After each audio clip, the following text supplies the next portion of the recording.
शिवदेश शिवसंदेश आपलं मराठी बातमीचं माहेरघर। उत्साह एकदम भरपूर आहे। मगाची लेडीज पण होत्या, अजून लेडीज येणार आहेत।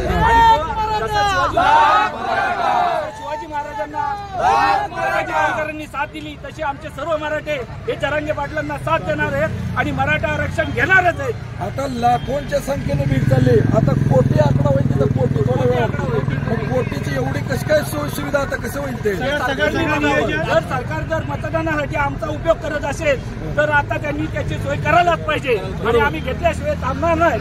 एक मराठा महत्वाचा असा आहे, अहो तुमचे 150 आमदार आहेत ना, 150 आमदार असून तुम्हाला ही अशी फरफट करावं लागते, काय म्हणणं आहे तुमचं? आमची यावेळी तुम्ही बोला बाबा, एक युवक म्हणून ह्याचं उत्तर द्या। आमदार भांडून निघाले म्हणून ही परिस्थिती आली। आज आम्ही त्यांना निवडून देतो पण ते आमच्या समाजासाठी काही केलं नाही। याच्यापुढे आमच्यासाठी मतं मागायला आल्यानंतर आम्ही त्यांना धडा शिकू, समाजासाठी काही करत नाही अशा आमदारांचा धिक्कार असो।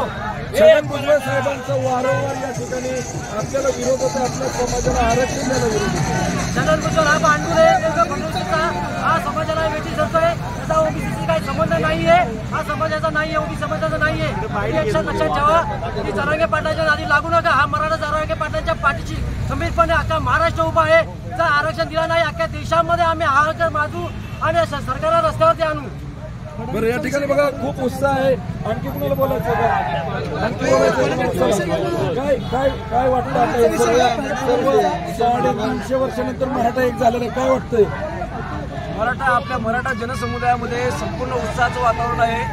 असा योद्धा जो मराठा आपला लागलेला आहे त्याच्या सर्वांनी एकमताने संघर्ष करण्यासाठी एकमेकांना जबाबदार एक गोष्ट आहे, एक मराठा एक मराठा असा हा संघर्ष आझाद मैदानामध्ये अतिशय तेवत राहणार आहे आणि आरक्षण भेटल्याशिवाय हा लढा थांबणार नाही। सरकारने याचे गांभीर्याने याच्या गोष्टीकडे लक्ष द्यावं।